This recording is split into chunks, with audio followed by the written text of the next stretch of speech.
Morning all of you.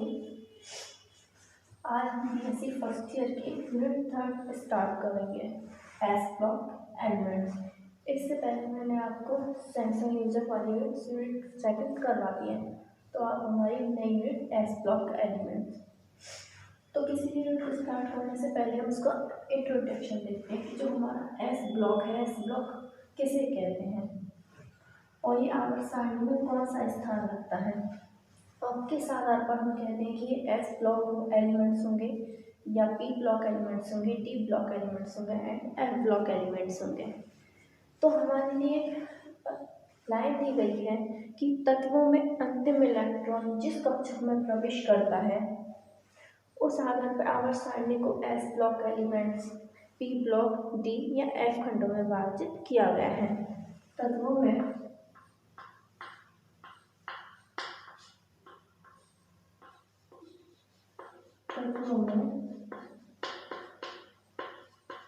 अंतिम electron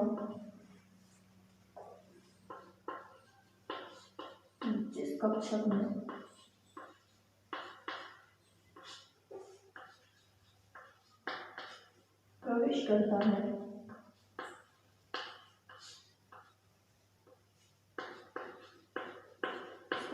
प्रवेश करता है उस आधार पर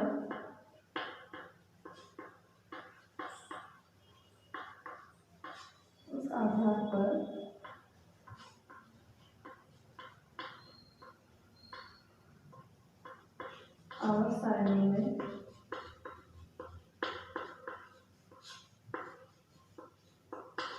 तत्वों में अंतिम इलेक्ट्रॉन जिस कक्षक में प्रवेश करता है उस आधार पर आवर्त सारणी को या आवर्त सारणी में तत्वों को एस खंड सारणी को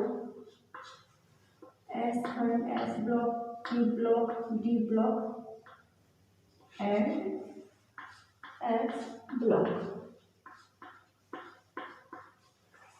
में एलिमेंट्स को रखते हैं, एफ ब्लॉक्स में डिफाइन करते हैं या विभाजित करते हैं। विभाजित किया गया है,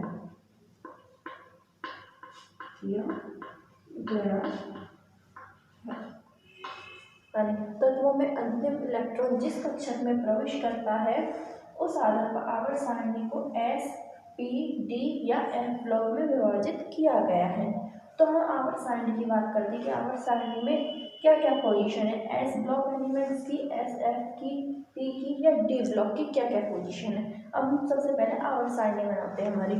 तो हमारी आवर्त सारणी किस प्रकार होती है? हमारी आवर्त सारणी होती है, सबसे पहले जो हमारा ब्लॉक होता है वो होता है हमारा एस ब्लॉक और बीच में होता है हमारा डी ब्लॉक, यानी यहाँ होता है हमारा डी ब्लॉक, तथा जो इधर की साइड होता है सबसे कॉर्नर में लास्ट में है हमारा P block. S block, P block and D block. D block में ट्रांजिशन मेटल एलिमेंट्स आते हैं और डी ब्लॉक, एस ब्लॉक और पी ब्लॉक के बीच स्थित होता है। और जो होता है हमारा एफ ब्लॉक, ये हमारा होता है सबसे अलग होता है हमारा F block, S block, F block. तो हम सबसे पहले देखते हैं हमारे एस ब्लॉक के लिए इलेक्ट्रॉन किस प्रकार से भरे जाते हैं। तत्वों में अंतिम इलेक्ट्रॉन जिस कक्षक में प्रवेश करता है, यानी एस कक्षक में एन, एस 1 to 2 एक और 2 इलेक्ट्रॉन। इसी प्रकार हम पी कक्षक की बात करते हैं तो पी कक्षक में एन, पी कक्षक में भरे जा रहे हैं, पी ऑर्बिटल भरे जा रहे हैं तो एन पी, और पी में अधिकतम कितने भरे जाते हैं? 1 से 6 तक, 6 अधिकतम, एन पी 1 to 6। और हम डी ब्लॉक की बात करते हैं तो डी ब्लॉक में हमारे n-1 डी 1 to 10, यानी हमारे 1 से 10 तक, 1 to 10। इसी प्रकार हमारे एफ ब्लॉक में भरे जाएंगे, एफ खंड में भरे जाते हैं हमारे इलेक्ट्रॉन n-2 एफ 1 to 14 यानी 1 से 14 तक। अधिकतम 14 इलेक्ट्रॉन F ब्लॉक में, अधिकतम 10 इलेक्ट्रॉन D ब्लॉक में, अधिकतम 6 इलेक्ट्रॉन P ब्लॉक में और 2 इलेक्ट्रॉन S ब्लॉक में। तो आप इतने का स्क्रीनशॉट ले लीजिए। ये तो हमारा हो गया नॉर्मली इंट्रो, हमारे नॉर्मली इंट्रो। तत्वों में अंतिम इलेक्ट्रॉन जिस कक्षक में प्रवेश करता है उस आधार आवर्त सारणी को S, P, D और F ब्लॉक में विभाजित किया गया है। S ब्लॉक सबसे फर्स्ट वाला, D ब्लॉक, P ब्लॉक और D ब्लॉक के बीच में आता है। P ब्लॉक कॉर्नर जिसमें उत्कृष्ट गैसें भी आती हैं। P ब्लॉक में हैलोजन और उत्कृष्ट गैस। और जो S ब्लॉक है हमारा 2 पार्ट में विभाजित है, हम आगे पढ़ेंगे ऊपर इसका S ब्लॉक का। First A and second A, first A और सेकंड ए। और फर्स्ट ए को हम क्षारीय धातु तथा सेकंड ए को क्षारीय मृदा धातु के रूप में वर्गीकृत किया गया है। और F block N-2 F1 to 14। Electron भरने का क्रम क्या रहता है? N-2 F1 to 14 यानी 1 से 14 तक। P में 1 से 6 तक, D में 1 से 10 तक तथा S में 1 से 2 तक। आप स्क्रीनशॉट ले लीजिए।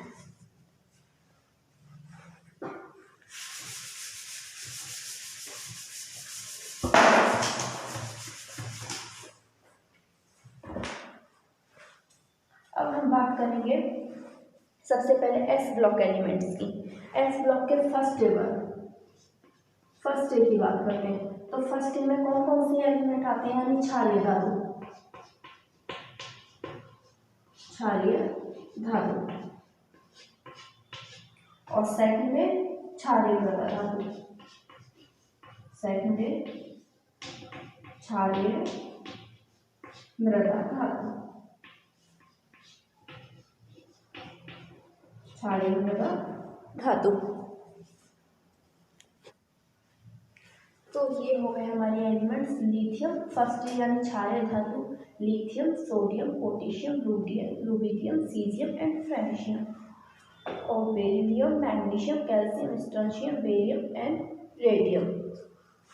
ये हो गए हमारे क्षारीय मृदा धातु। और हमारे फ्रेंशियम और रेडियम जो एलिमेंट्स होते हैं हमारे रेडियो एक्टिव एलिमेंट्स हैं। Francium and radium are radioactive elements, रेडियोधर्मी तत्व, रेडियोएक्टिव एलिमेंट्स, रेडियोएक्टिव एलिमेंट्स होते हैं। अब सबसे पहले हम इनके इलेक्ट्रॉनिक कॉन्फ़िगरेशन की बात करते हैं। अब हमारे इलेक्ट्रॉनिक कॉन्फ़िगरेशन किस आधार पर भरा जाता है? इलेक्ट्रॉन कॉन्फ़िगरेशन के लिए बात की गई है कि जो हमारा S आवर्त होता है, S खंड के क्षार धातु से आरंभ होकर, हमने आवर्त सारणी में देखा था कि S ब्लॉक से आरंभ होकर P ब्लॉक तक अंतिम उत्कृष्ट गैस विन्यास में समाप्त होता है। बिल्कुल सही है। P ब्लॉक में 18वां जो वर्ग होता है उसमें उत्कृष्ट गैस विन्यास होती है, नॉवल गैसेज होती हैं। और S खंड के यानी फर्स्ट ए से इलेक्ट्रॉनिक कॉन्फ़िगरेशन स्टार्ट होकर P ब्लॉक के नॉवल गैसेज तक समाप्त हो जाता है। जैसे कि हम क्षार धातु हैं, क्षार धातु तथा क्षारीय मृदा धातु उत्कृष्ट गैसों के पश्चात आते हैं तथा इन्हीं धातुओं से नया आरंभ होता है। इनमें उत्कृष्ट गैसों में से क्रमशः 1 व 2 इलेक्ट्रॉन अधिक होते हैं। हाँ बिल्कुल सही है। हम इनका कॉन्फ़िगरेशन देखेंगे, इनका कॉन्फ़िगरेशन नॉवल गैसेस से 1 या 2 अधिक होगा। फर्स्ट ए में 1 तथा सेकंड ए में 2 तथा इनका इलेक्ट्रोविन्यास NS1 और NS2 के आधार पर आधारित होता है। NS1 और NS2। तो हम इनका इलेक्ट्रॉनिक कॉन्फ़िगरेशन देखते हैं। तो अब देखते हैं जो हमारा लिथियम होता है उसमें helium 2s1, sodium neon 3s1। तो हम यहाँ देख रहे हैं जो हमारे फर्स्ट यानी क्षारीय धातु हैं इनमें ये सारी क्या है? Novel gases, P block elements की। बिल्कुल सही है। जो हमारे इलेक्ट्रॉनिक कॉन्फ़िगरेशन के लिए क्या कर रहा है? जो हमारा इलेक्ट्रॉनिक कॉन्फ़िगरेशन होता है S ब्लॉक के फर्स्ट एलिमेंट से स्टार्ट होता है तथा P ब्लॉक के नॉवल गैसेस पे समाप्त होता है। इनमें डिफरेंस ये कि जो हमारी फर्स्ट एलिमेंट्स होते हैं, फर्स्ट धातु होती हैं, इनका जो इलेक्ट्रॉन कॉन्फ़िगरेशन होता है नॉर्मल गैस से थोड़ा बहुत अधिक होता है, यानी NS1 या NS2 एक या दो इलेक्ट्रॉनिक ज़्यादा होते हैं। तो देखो लिथियम में यानी फर्स्ट एलिमेंट्स में ओनली एक इलेक्ट्रॉन ज़्यादा है, एक इलेक्ट्रॉन, क्योंकि एस कक्षक में कितने इलेक्ट्रॉन है, सब में 1 1 1 1 1, और सब में आगे क्या है, इलेक्ट्रॉन कॉन्फ़िगरेशन किससे कंप्लीट हो रहा है, नॉर्मल गैसेस से। Ar4s1, Kr5s1, Xc6s1, Rn 7s1।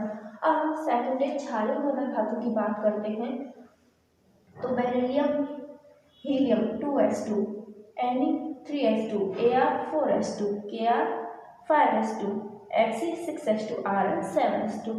वही नॉर्मल गैसेज यूज हो रही हैं, लेकिन एस कक्षक में यहाँ अर्धपूरित है यानी हाफ फील्ड है एस में, और यहाँ एस फुल फील्ड है, क्योंकि एस में मैक्सिमम कितने इलेक्ट्रॉन भरे जा सकते हैं, 2, और नहीं भरेंगे वो तो 0 ही होते हैं। लेकिन यहाँ एक अर्धपूरित, हाफ फील्ड और एंड फुल फील्ड, तो मैक्सिमम 2 इलेक्ट्रॉन भरे जा चुके हैं। आप इसका स्क्रीनशॉट ले लीजिए।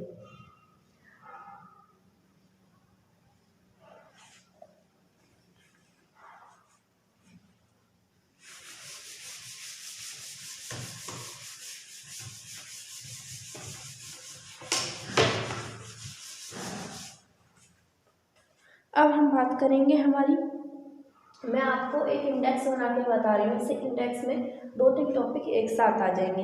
अब हम बात करेंगे हमारे एटॉमिक साइड की, एटॉमिक साइज, परमाणुविक आकार।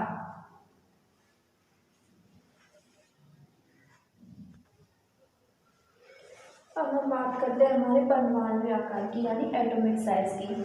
तो हम आकार सारणी में देखते हैं, हम यहाँ एस ब्लॉक एलिमेंट्स की बात कर रहे हैं। तो जब हम अप टू डाउन फर्स्ट वर्ग एलिमेंट की बात कर रहे हैं, जब हम लिथियम से फ्रेंशियम की तरफ जाते हैं यानी सोडियम पोटेशियम रूबिडियम यानी अप टू डाउन जाते हैं, तो हमारा साइज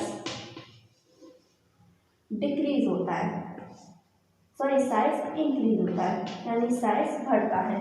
लिथियम से फ्रेंशियम की तरफ जाने पर, लिथियम सोडियम पोटेशियम ऊपर से नीचे जाने पर साइज इंक्रीज होता है, और साइज इंक्रीज होगा तो हमारी मेटेलिक रेडियस यानी धात्विक त्रिज्या भी इंक्रीज होगी। धात्विक त्रिज्या यानी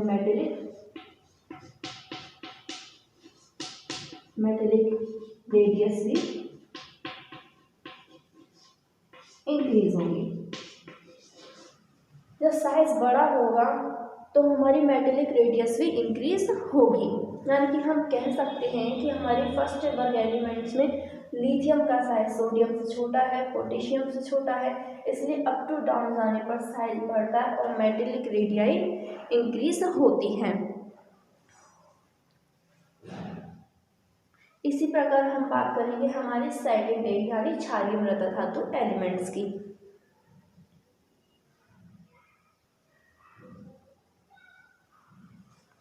तो हम बात करते हैं इसी प्रकार सेकेंडरी में यानी क्षारीय मृदा धातु तत्व में ऊपर से नीचे जाने पर, अप टू डाउन जाने पर साइज इंक्रीज होता है, यहाँ भी साइज इंक्रीज होता है, और साइज इंक्रीज होगा तो वही मेटेलिक रेडियाई भी इंक्रीज होगी, मेटेलिक रेडियाई यानी MR भी इंक्रीज होगी। जब हमारे किसी तत्व का परमाणुविक आकार बढ़ रहा है तो उसकी धात्विक त्रिज्या, क्योंकि आकार बढ़ने के साथ उसकी धात्विक त्रिज्या भी इंक्रीज होगी, क्योंकि देखो ये छोटा आकार है तो इसकी धात्विक त्रिज्या छोटी है और इसकी धात्विक त्रिज्या बड़ी होगी। ये तो हो गई हमारी अप टू डाउन बात। अब हम बात करते हैं लेफ्ट टू राइट यानी फर्स्ट एलिमेंट से सेकेंड एलिमेंट की ओर जाने पर। अब लेफ्ट टू राइट जाने पर इतना स्क्रीनशॉट ले लीजिए आप। अब हम बात करेंगे जब हम फर्स्ट एलिमेंट से सेकंड एलिमेंट से यानी एस ब्लॉक की बात कर रहे हैं हम, यानी कि अब हम चलते हैं लेफ्ट टू राइट। जब हम लेफ्ट टू राइट चलते हैं तो हमारा साइज डिक्रीज होता है, यानी कि हमारा साइज यहाँ डिक्रीज हो रहा है, साइज डिक्रीज। और अगर साइज डिक्रीज होगा तो मेटेलिक रेडियाई यानी धात्विक त्रिज्या भी कम होगी, मेटेलिक रेडियाई यानी धात्विक त्रिज्या भी कम होगी। तो हम कह सकते हैं कि यदि साइज देखें तो लिथियम और बेरिलियम में कंपेयर करें तो हमारा साइज लिथियम का बड़ा होगा एज कंपेयर टू बेरिलियम, क्योंकि लेफ्ट टू राइट जाने पर हमारी जो साइज है कम हो रहा है। अब साइज कम हो रहा है तो मेटलिक रेडियाई भी डिक्रीज हो रही है, यानी कि आकर सारणी में एस ब्लॉक में फर्स्ट ए एलिमेंट से सेकंड एलिमेंट्स तक की ओर जाने पर धात्विक त्रिज्या कम होती है, क्योंकि साइज भी कम होता है। और ऐसा क्यों होता है? ऐसा इसलिए होता है क्योंकि जब हम क्षारीय धातु से क्षारीय मृदा धातु एलिमेंट्स की तरफ जाते हैं तो नाभिकीय आवेश में वृद्धि होती है। नाभिकीय आवेश में वृद्धि होने के कारण भाइतम कोश के इलेक्ट्रॉनों का आकर्षण बढ़ जाता है, जिससे कि साइज छोटा होता है। भाइतम इलेक्ट्रॉनों का आकर्षण यानी 2s2 और इसमें क्या है 2s1। भाइतम कोश का आकर्षण बढ़ जाता है, जिसके कारण क्षारीय मृदा धातुओं का आकार क्षारीय धातुओं की अपेक्षा छोटा होता है। कुछ भी नहीं है, लेफ्ट टू राइट जाने पर साइज क्यों कम होता है? नाभिकीय आवेश में वृद्धि हो जाती है, और नाभिकीय आवेश में वृद्धि होने के कारण इसके जो बेरिलियम, मैग्नीशियम, इनके जितने भी यानी सेकेंडरी ब्लॉक के एलिमेंट्स के जो भाइतम कोश के इलेक्ट्रॉन होते हैं इनका आकर्षण बढ़ जाता है 2s2, 3s2, जिसके कारण इनका साइज छोटा हो जाता है, साइज डिक्रीज होता है। अब आप इतना कर लीजिए, स्क्रीनशॉट्स में कुछ भी नहीं है। साइज अप टू डाउन जाने पर इंक्रीज हो रहा है एंड लेफ्ट टू राइट जाने पर डिक्रीज हो रहा है। अब हम बात करते हैं आयनन ऊर्जा की। हमारा थर्ड हो जाएगा आयनन ऊर्जा। हमने इलेक्ट्रॉन कॉन्फ़िगरेशन देख लिया, एटॉमिक साइज देख ली। अब हम बात करेंगे हमारी और एटॉमिक साइज के साथ मेटलिक रेडियाई भी देख ली है। अब हम बात करते हैं हमारी धात्विक आयनन ऊर्जा की। आयनन ऊर्जा तो हम बात करते हैं हमारी आयनन ऊर्जा। आयनन ऊर्जा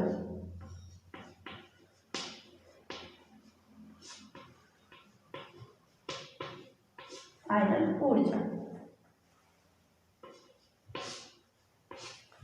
आयनन ऊर्जा की हम बात करें तो हमारी आयनन ऊर्जा को भी देखते हैं कि अप टू डाउन जाने पर भी हमारी वही आयनन ऊर्जा भी अप टू डाउन जाने पर आयनाइजेशन एनर्जी यानी आईईवी डिक्रीज होती है। हमारी जो आयनन ऊर्जा है अप टू डाउन जाने पर डिक्रीज होती है। इसी प्रकार सेकंड ए यानी क्षारीय मृदा धातु में भी जो हमारी आयनाइजेशन होती है अप टू डाउन जाने पर डिक्रीज होती है। आयनन ऊर्जा अप टू डाउन जाने पर डिक्रीज होती है।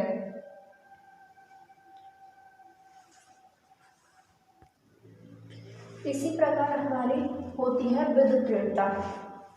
आयनन ऊर्जा भी अप टू डाउन जाने पर डिक्रीज होगी और जो हमारी विद्युत तीव्रता है वो भी अप टू डाउन जाने पर डिक्रीज होगी। और इन दोनों में एक मेन फैक्टर क्या होता है?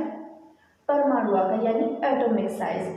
आयनन ऊर्जा इसी प्रकार होती है हमारी विद्युत तीव्रता, इलेक्ट्रोनेगेटिविटी, जिसे हम EN से शो करते हैं, इलेक्ट्रोनेगेटिविटी। अब हम बात करते हैं जो हमारी आयनन ऊर्जा के बारे में मैंने आपको बता दिया है कि फर्स्ट ए और सेकंड ए आयनन ऊर्जा अप टू डाउन जाने पर डिक्रीज होती है। इसी प्रकार जो हमारी इलेक्ट्रोनेगेटिविटी भी होती है अप टू डाउन जाने पर डिक्रीज होती है। इसी प्रकार सेकंड यानी क्षारीय मृदा धातुओं में भी जो हमारी इलेक्ट्रोनेगेटिविटी है अप टू डाउन जाने पर डिक्रीज होती है। और क्यों डिक्रीज होती है? इसका जो मेन फैक्टर होता है हमारा एटॉमिक साइज यानी एटॉमिक साइज, परमाणुीय आकार। हमारा atomic size increase is proportional to 1 upon ionization energy और 1 upon electronegativity। यानी हमारा एटॉमिक साइज बढ़ेगा तो हमारी आयनाइजेशन एनर्जी और इलेक्ट्रोनेगेटिविटी का मान कम होगा। तो हम ये कह सकते हैं कि जो हमारे जो फर्स्ट और सेकंड एलिमेंट्स हैं उनमें लिथियम और बेरिलियम दोनों ही सबसे अधिकतम आयनन ऊर्जा और इलेक्ट्रोनेगेटिविटी रखते हैं। सबसे बड़े परमाणु आकार के कारण क्षार धातुओं की जो आयनन ऊर्जा है वह विद्युत तीव्रता न्यूनतम होती है। क्योंकि इनका आकार बहुत बड़ा है इसलिए इनकी विद्युत तीव्रता में आयनन ऊर्जा न्यूनतम होती है। किसके कंपेयर में? क्षारीय मृदा धातुओं के कंपेयर में। होने को तो क्षारीय मृदा धातुओं की भी कम होती है, लेकिन फर्स्ट ब्लॉक के कंपेयर में इनकी आयनन ऊर्जा व इलेक्ट्रोनेगेटिविटी अधिक होती है। तो देखो ऊपर से नीचे जाने पर साइज बढ़ता है, इसी प्रकार ऊपर से नीचे जाने पर साइज बढ़ रहा है, इसलिए लिथियम का साइज यहाँ छोटा है और यहाँ बेरिलियम का, और लेफ्ट टू राइट जाने पर साइज डिक्रीज हो रहा है यानी बेरिलियम। तो हम ये कह सकते हैं कि जो हमारे फर्स्ट ए और सेकंड ए एलिमेंट्स हैं इनमें लिथियम और बेरिलियम ऐसे तत्व हैं जो आयनन ऊर्जा और इलेक्ट्रोनेगेटिविटी अधिकतम रखते हैं इनके कंपेयर में। तो हमारी लिथियम और बेरिलियम सबसे अधिक आयनन ऊर्जा और विकिरणता रखते हैं। तो यहाँ हम लिख सकते हैं कि लिथियम, आप अपना स्क्रीनशॉट ले लीजिए पहले।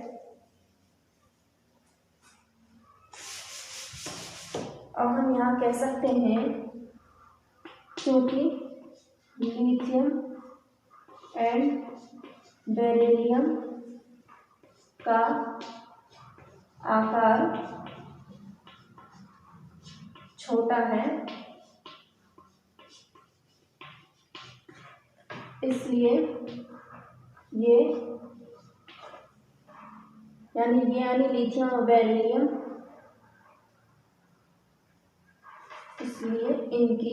इसलिए लिथियम एंड बेरिलियम की अपने आवर्त में सबसे अधिक आयनन ऊर्जा एंड इलेक्ट्रोनेगेटिविटी होती है। जब हमारे एस ब्लॉक एलिमेंट्स की बात आएगी कि एस ब्लॉक एलिमेंट्स में सबसे ज़्यादा आयनन ऊर्जा और इलेक्ट्रोनेगेटिविटी किसकी अधिक होगी, तो हमारे नाम आएंगे लिथियम और बेरिलियम। लिथियम फर्स्ट ए में और बेरिलियम सेकेंड ए में। तो हम कह सकते हैं कि बल्ब में आकार बढ़ने की दिशा में आयनन ऊर्जा और इलेक्ट्रोनेगेटिविटी घटती हैं। तो हमारी बेरिलियम की आयनन ऊर्जा सबसे अधिक होती है सेकेंड ए वर्ग में, तथा फर्स्ट ए वर्ग में लिथियम की आयनन ऊर्जा और इलेक्ट्रोनेगेटिविटी अधिक होती है। आप अपना स्क्रीनशॉट ले लीजिए। आई थिंक आपको आज की क्लास पसंद आए, एंड फिर भी अगर कोई प्रॉब्लम हो तो कमेंट सेक्शन में जरूर बताएं। थैंक यू सो मच, धन्यवाद।